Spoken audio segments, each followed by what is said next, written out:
মা, তোমার বয়স বেশি হলেও তোমার ভিতরে এখনো অনেক টাইট। আমি একটু করলে আর পারবো না। মা, তোমার ভিতরে এত গরম কেন? আমার এটা তো পুড়ে যাবে। তোমার ভিতরে কি পানি ছেড়ে দিব? যখন আমি আমার বাগানে গাছের যত্ন নিচ্ছিলাম তখন সেখানে কারো আসার আশা করিনি। এটি ছিল আমার দিনের সবচেয়ে প্রিয় সময়, মাটি দিয়ে হাত নোংরা করা, রোদের উপভোগ করা এবং শুধু শান্তি অনুভব করা। এটি ছিল আমার দৈনন্দিন রুটিন। কিন্তু সেই দিন হঠাৎ আমি আমার পিছনে পায়ের শব্দ শুনতে পেলাম। যখন আমি পিছনে ফিরে তাকালাম তখন সেখানে আমার ছেলে অরুণ দাঁড়িয়েছিল। সে তার বড় হাসিভরা চোখে আমাকে দেখছিল। যেই আমি তাকে ফিরে তাকালাম সে কি মা ই বলে আমাকে ডাকল। তখন তার কণ্ঠে ছিল উষ্ণ উৎসাহ এবং ঠোঁটে হাসি। আমি তখন হাসি ছাড়া থাকতে পারলাম না। অরুণ, তুমি এখানে কি করছো? আমি আমার হাত থেকে মাটি ঝেড়ে তাকে জিজ্ঞেস করলাম। তখনই সে আমার কাছাকাছি এল এবং আমাকে জোরে জড়িয়ে ধরল। এটি ছিল আকস্মিক, কিন্তু আমি তাকেও ফিরে জড়িয়ে ধরলাম। তারপর তার শক্ত বাহুগুলোকে আমার চারপাশে অনুভব করতে লাগলাম। অরুণ এখন 2-5 বছরের হয়ে গেছে এবং তাকে দেখে আমি অবাক হতাম যে সে কিভাবে এত দ্রুত একটি লম্বা, সুন্দর পুরুষে পরিণত হয়েছে। তারপর সে আমাকে বলল, মা, আমি আপনাকে এখানে একটি সারপ্রাইজ দিতে এসেছি। সে আমার চোখের দিকে তাকিয়ে বলল, আমি জানি আপনি এই বাগানটি কতটা পছন্দ করেন এবং আমি ভেবেছিলাম আমি আপনার কিছু সাহায্য করতে পারি। তখন আমি হালকা করে হেসে বললাম, ঠিক আছে। আমি সঙ্গীর আশা করিনি, কিন্তু সাহায্য করতে অস্বীকারও করতে পারি না। যখন সে আমার পাশে দাঁড়াল এবং একটি ছোট কোদাল হাতে নিল, তখন তার চলাফেরায় কিছু আলাদা ছিল। তার যুবক শক্তিতে পরিবেশ ভরে গেল এবং এক মুহূর্তের জন্য বাগানটি একটি নতুনভাবে সুগন্ধিত হয়ে উঠল। তারপর আমরা একসাথে কাজ শুরু করলাম। কাজের সময় আমরা অনেক হাসি ঠাট্টা করলাম। তখনই আমি তার গার্লফ্রেন্ড সম্পর্কে কথা তুললাম। সে সঙ্গে সঙ্গে গম্ভীর হয়ে অস্বীকার করল। কিন্তু তখনই কাজ করার সময় কিছু বদলে গেল। অরুণ একটি গামলা তুলতে হাত বাড়াল, তখন তার হাত আমার হাত স্পর্শ করল এবং একটি শিহরণ আমার সমস্ত শরীরে ছড়িয়ে পড়ল। সেই হালকা স্পর্শ এক মুহূর্তের জন্য আমাকে অস্থির করে দিল, যেন আমাদের মধ্যে বাতাসে একটি অকথিত সংযোগের ঢেউ বয়ে গেল। তারপর আমরা কাজে মনোযোগ দেওয়ার চেষ্টা করলাম, কিন্তু তখন একে অপরের এত কাছাকাছি হওয়ার একটি অদ্ভুত অনুভূতিকে অস্বীকার করা খুব কঠিন ছিল। কাজ করার সময় যখন সে ঘাস উপড়ে ফেলতে নিচু হলো, তখন হঠাৎ তার মুখ আমার মুখের খুব কাছাকাছি চলে এল। তখন আমি তার গরম নিঃশ্বাস আমার গালে অনুভব করলাম এবং আমাদের মধ্যে দূরত্ব যেন কিছুক্ষণের জন্য অদৃশ্য হয়ে গেল। তারপর আমাদের চোখে চোখ পড়ল এবং তার চোখে একটি গভীর অনুভূতি ছিল, যেন সে সব কিছু বলছে যা শব্দে বলা যায় না। কিন্তু তখন তার দৃষ্টিতে এমন কিছু ছিল যা আমার হৃদস্পন্দন বাড়িয়ে দিয়েছিল। সেই মুহূর্ত, সেই দৃষ্টি, সবকিছু আকস্মিকভাবে ঘটে গেল যা আমার সমস্ত শরীরে একটি সংবেদন সৃষ্টি করল। তখন সে নরমভাবে জিজ্ঞেস করল, মা, আপনি ঠিক আছেন? তার কণ্ঠে ছিল কোমলতা এবং একটি অকথিত তীব্রতা। তখনও তার চোখ আমার সৌন্দর্য দেখছিল এবং আমার নিঃশ্বাস থেমে গেল। আমার কণ্ঠ কাঁপছিল এবং আমি আমার সংযম বজায় রাখার চেষ্টা করে উত্তর দিলাম, আমি ঠিক আছি, বেটা। তারপর আমি আমার ঠোঁটে হাসি আনার চেষ্টা করলাম, কিন্তু এখন আমাদের মধ্যে পরিবেশ সম্পূর্ণ বদলে গেছে। এখন প্রতিবার যখন আমি তার দিকে তাকাতাম, আমি তাকে আমাকে দেখতে পেতাম।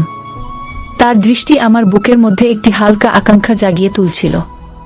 তারপর যত আমরা এগিয়ে যেতে লাগলাম, পরিবেশে একটি অদ্ভুত অস্থিরতা ভরে গেল। এখন অরুণের স্বাভাবিক এবং চঞ্চল স্বভাব কিছুটা বেশি গম্ভীর এবং আবেগপ্রবণ হয়ে গেছে। তখন সে দাঁড়াল এবং তার বাহু প্রসারিত করে আংটি নিতে লাগল, যা আমাকে তার বাবুর একটি ঝলক দেখাল। তখন আমার দৃষ্টি বাবুর উপর আটকে গেল এবং আমার হৃদস্পন্দন বেড়ে গেল। তখন অরুণ বলল, মা, তুমি জানো গো? তার কণ্ঠ ছিল নরম এবং অন্তরঙ্গ। সে বলল, আমি সবসময় বিশ্বাস করি যে তুমি পৃথিবীর সবচেয়ে সুন্দর নারী, কারণ তোমার চেয়ে সুন্দর নারী আমি আজ পর্যন্ত দেখিনি। তার শব্দগুলি শুধু প্রশংসার চেয়ে বেশি একটি স্বীকারোক্তি ছিল, যা আমাকে ভাবতে বাধ্য করল। এর আগে যে আমি কিছু বলতে পারি, সে আরও কাছে চলে এল। তারপর তার হাত আমাকে আলতো করে জড়িয়ে ধরার জন্য এগিয়ে এল। তার আঙুলগুলি আমার হাতের উপর একটি রেখা তৈরি করতে লাগল। যেখানেই সে স্পর্শ করল, সেখানে একটি শিহরণ ছড়িয়ে পড়ল। তখন আমি তার উষ্ণতা আমার শরীরে অনুভব করতে পারছিলাম এবং তখন পৃথিবী আমাদের জন্য ছোট হয়ে গেল। তারপর একটি কোমল স্পর্শের সাথে সে আমার কানের পিছনে তার গরম নিঃশ্বাস ছড়িয়ে দিতে লাগল। তার আঙুলগুলি আমার গাল স্পর্শ করে সেখানেই থেমে গেল এবং তখন আমি একটি তীব্র আকাঙ্ক্ষা অনুভব করছিলাম যা আমাকে একই সাথে রোমাঞ্চিত এবং ভীত করছিল। যখন সে আমার ভিতরের অস্থিরতা অনুভব করল, সে নিচু হয়ে গেল। তারপর তার ঠোঁট আস্তে আমার ঠোঁট স্পর্শ করল। এই চুম্বন ছিল খুবই কোমল এবং প্রশ্নবিদ্ধ, কিন্তু তখন আমি কিছু বলতে পারলাম না। তখন আমার হৃদয় দ্রুত স্পন্দিত হচ্ছিল।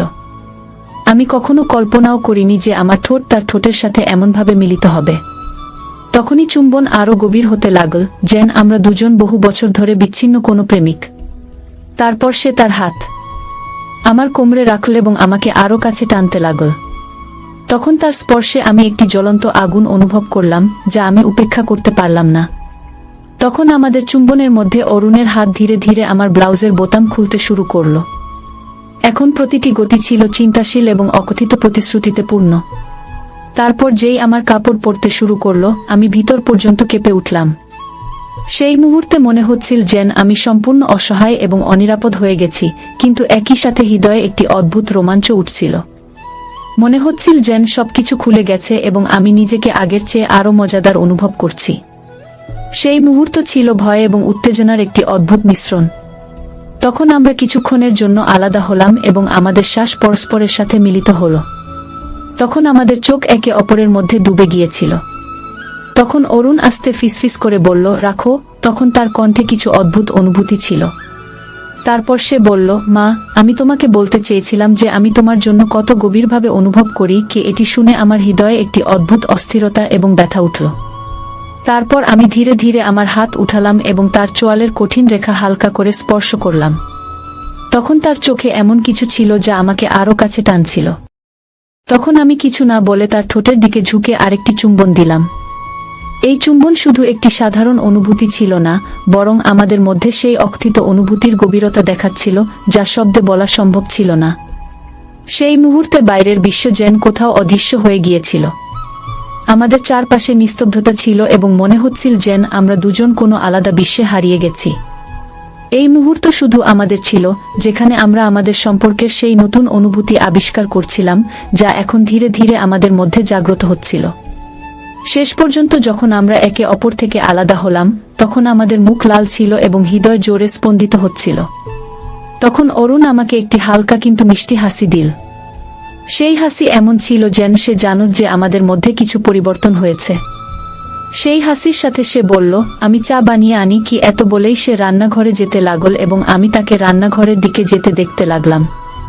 তখন আমার মনে একটি অদ্ভুত অনুভূতি ছিল, খুশি, উত্তেজনা এবং কিছুটা চিন্তাও।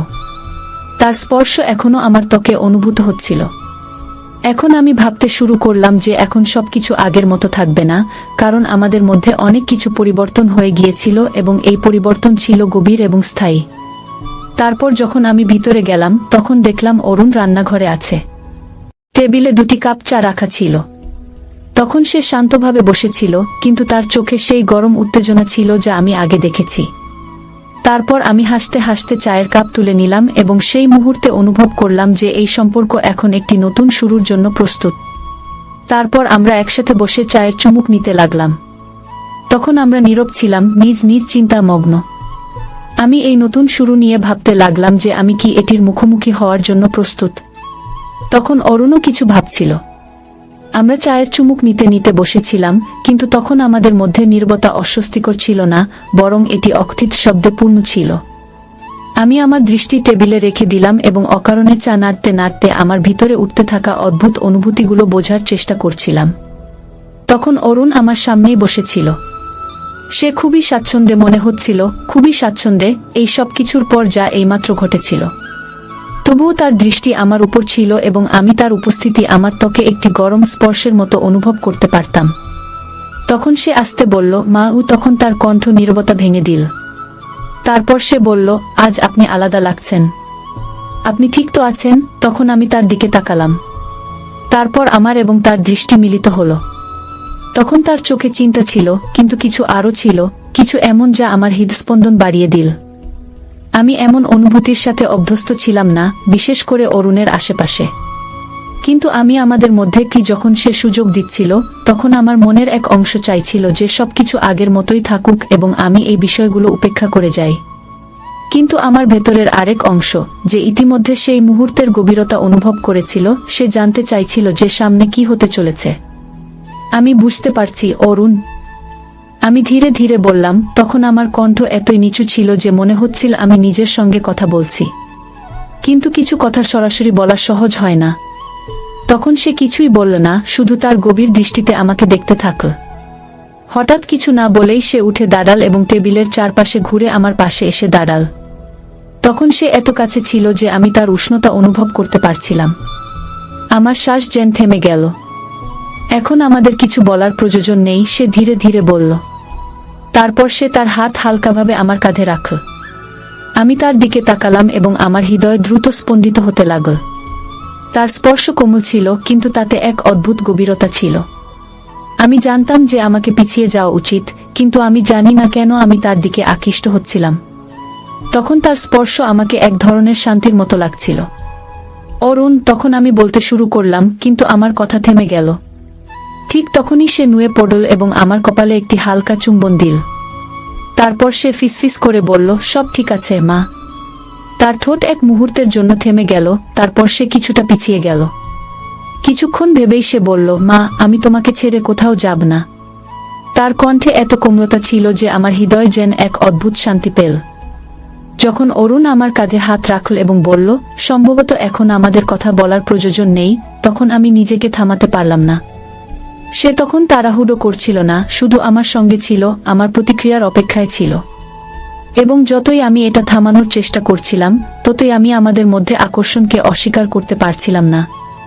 তখন আমি অরুণের সঙ্গে নিরাপদ বোধ করছিলাম, কিন্তু এখন এটা তার চেয়ে অনেক বেশি হয়ে উঠছিল। এখন আমাদের মধ্যে কিছু উন্মোচিত হচ্ছিল, এমন কিছু যা আমাদের নির্ধারিত সীমানা অতিক্রম করেছিল।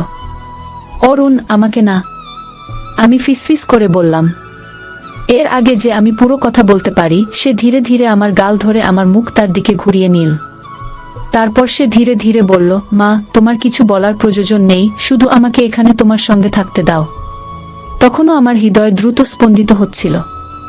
যখন আমি তার চোখের দিকে তাকালাম, তখন তার দৃষ্টিতে এক আকাঙ্ক্ষা দেখে আমি স্বস্তি পেলাম, আবার ভয়ও পেলাম। আমি জানতাম না কি করতে হবে, এই অনুভূতিকে কিভাবে বুঝব যা আমার ভেতর উথালপাথাল করছিল। কিন্তু সেই মুহূর্তে তার হাত আমার গালে এবং তার চোখ আমার চোখের দিকে তাকিয়েছিল, তখন আমি পিছিয়ে যেতে চাইছিলাম না। ধীরে ধীরে সে আবার নুয়ে পড়ল এবং আমার গালে একটি হালকা চুম্বন দিল। এটা তার দিক থেকে একটি ইঙ্গিত ছিল যা খুবই কোমল, কিন্তু এটা আমার মেরুদণ্ডে একটি শিহরণ ছড়িয়ে দিল। তারপর আমি আমার চোখ বন্ধ করলাম, তার ঠোঁটের উষ্ণতা আমার ত্বকে অনুভব করতে করতে, এবং এক মুহূর্তের জন্য বাকি সবকিছু ভুলে গেলাম। এখন সবকিছু যেন ঝাপসা হয়ে যাচ্ছিল। কিছুক্ষণ পরে যখন সে পিছিয়ে গেল, তখন আমি আমার চোখ খুললাম এবং তাকে আমাকে দেখতে পেলাম। তার মুখ খুবই কোমল এবং শান্ত দেখাচ্ছিল। আমি শুধু তোমার খেয়াল রাখতে চাই, সে ধীর কণ্ঠে বলল, এটুকুই। তারপর আমি গভীর শ্বাস নিলাম, কিন্তু আমার গলায় যেন কিছু আটকে গেছে বলে মনে হচ্ছিল।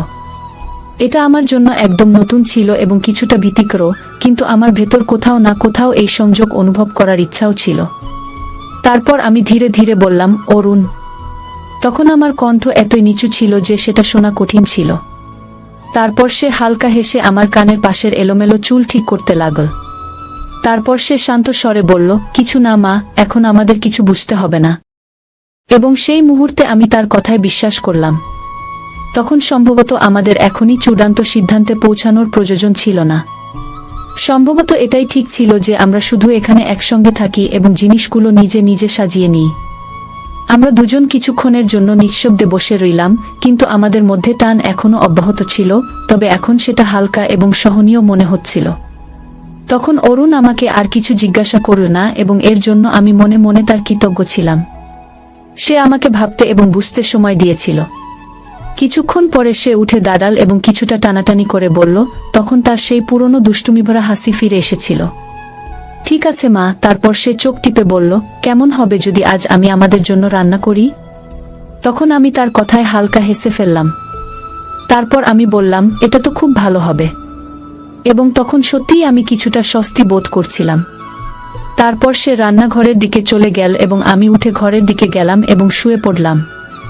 কিন্তু আমিও তখন বুঝতে পারিনি যে আমাদের মধ্যে কি চলছিল বা ভবিষ্যতে কি হবে, কিন্তু তখন আমি ধীরে ধীরে জিনিসগুলো সামলানোর জন্য প্রস্তুত ছিলাম। যা কিছু হোক, যেভাবেই হোক, আমরা একসাথে এটি সমাধান করব। এখন আমি আমার ঘরে ছিলাম, কিন্তু আমার মনে তখনও ধারণাগুলোর ঝড় বয়ে যাচ্ছিল। কিছুক্ষণ আগে যা ঘটেছিল তা সব মনে পড়ছিল। প্রতিবার যখন সে আমাকে সেইভাবে দেখত বা কিছু ছুঁয়ে যেত, তখন মনে হতো যেন আমার হৃদয়ে কিছুটা নাড়াচাড়া হচ্ছে। কিছুক্ষণ পর রান্নাঘর থেকে মশলার গন্ধ আসতে শুরু করল। আমি উঠে রান্নাঘরের দরজায় গিয়ে দাঁড়ালাম। তখন অরুণ আমার দিকে তাকাল এবং হেসে বলল, মা, আমি চাই আজকের খাবারটা বিশেষ হোক। কেন? আমি হালকাভাবে জিজ্ঞেস করলাম। কারণ কিছু মুহূর্ত বিশেষ হয়, সে আমাকে দেখে বলল। তখন তার চোখে এমন কিছু ছিল যা আমাকে অদ্ভুতভাবে অস্বস্তি দিচ্ছিল, কিন্তু আমি সেখান থেকে সরে যেতে পারলাম না। তখন খাবার প্রস্তুত হতে হতে সন্ধ্যা হয়ে গেল। আমরা একসাথে টেবিলে বসে খাবার খেলাম। অরুণ প্রতিবার আমার প্লেটে আরও কিছু দেওয়ার চেষ্টা করত, আর আমি প্রতিবার হেসে না বলে দিতাম। এই মুহূর্তটি যতটা সাধারণ মনে হচ্ছিল ততটাই অনন্য ছিল। খাবারের পর সে আবার রান্নাঘর পরিষ্কার করা শুরু করল। আমি তাকে থামাতে যাচ্ছিলাম, কিন্তু সে ইশারায় না করে দিল। আজ সব আমার দায়িত্ব, সে বলল। এখন রাত হয়ে গিয়েছিল। আমি তাকে বললাম যে সে গিয়ে বিশ্রাম নিক, কিন্তু সে আমার পাশে এসে বসল।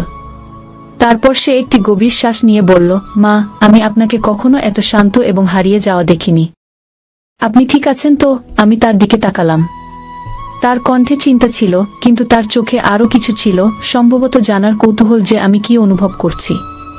তখন আমি বললাম, আমি ঠিক আছি অরুণ, কিন্তু কিছু জিনিস এখনো আমার জন্য অস্পষ্ট। সম্ভবত আমার কিছু সময় প্রয়োজন। তখন অরুণ আমার কথা গুরুত্ব সহকারে শুনল এবং তারপর হালকাভাবে হেসে বলল, সময় নেওয়া ঠিক আছে, কিন্তু মা, আপনি জানেন তো, আমি সবসময় আপনার সাথে আছি। তখন তার কথা আমার হৃদয়ে স্পর্শ করল। তারপর আমি অনুভব করলাম যে এই মুহূর্তে যা কিছু জটিলতা ছিল তার সমাধান সময় এবং ধৈর্য দিয়ে মিলবে। সেই রাতে যখন আমি ঘুমাতে গেলাম, তখন আমার মন হালকা ছিল। আমি ভেবেছিলাম, আমাদের মধ্যে যা কিছুই হোক না কেন, আমরা এটি সমাধান করব। পরের দিনের সকাল আমাদের জন্য একটি নতুন শুরু ছিল। এখন অরুণের উপস্থিতি আমার জীবনের যে শূন্যতা ছিল তা ধীরে ধীরে পূরণ করতে শুরু করেছিল। তাই বন্ধুরা, এটা ছিল আমাদের আজকের ছোট্ট গল্প। আপনি এই গল্পটি কেমন লাগলো কমেন্ট করে অবশ্যই জানাবেন। আর যদি এই গল্পটি আপনার ভালো লেগে থাকে, তবে এটি লাইক করুন এবং আপনার বন্ধুদের সাথে শেয়ার করুন। এ ধরনের আরও রোমাঞ্চকর গল্পের জন্য আমাদের চ্যানেল সাবস্ক্রাইব করুন এবং বেল আইকন টিপতে ভুলবেন না, যাতে আপনি আমাদের কোনো গল্প মিস না করেন। ধন্যবাদ।